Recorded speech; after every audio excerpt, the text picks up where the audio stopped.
வணக்கம். என் கவிதையின் தலைப்பு பெருங்கே என்பது மூடத்தனம்.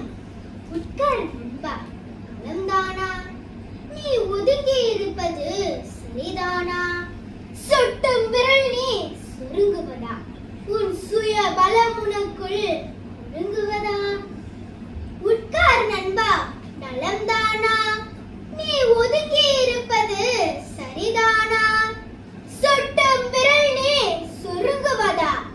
உன் சுய பலம் உனக்குள் ஒடுங்குவதா? புல்லாய் பிறந்தேன் நான் என்று நீ புலம்பிட வேண்டாம். நெல் கூட புல்லின் இனத்தை சேர்ந்ததுதான். அது பூமியின் பசியை போக்கவில்லை. புல்லாய் பிறந்தேன் நான் என்று நீ புலம்பிட வேண்டாம்.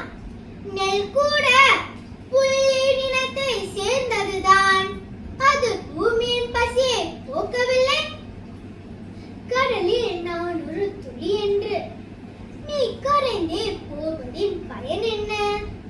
கடலில் நான் ஒரு முத்தென்று நீ காட்டிய உந்தன் தலை தூக்கு.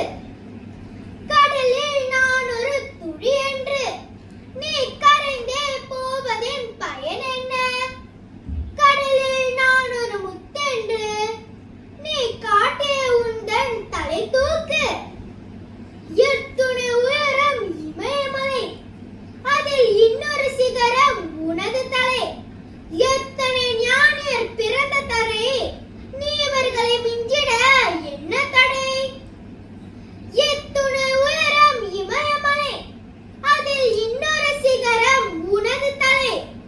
எத்தனை ஞானியர் பிறந்த தரை, நீ இவர்களை மிஞ்சிட என்ன தடை? பெருங்கே என்பது மூடத்தனம். உன் விரல்கள் பத்தும் மூலதனம். கருங்கல் பாறையும் நொறுங்கிவிடும். உன் கைகளின் பூமி சுழன்று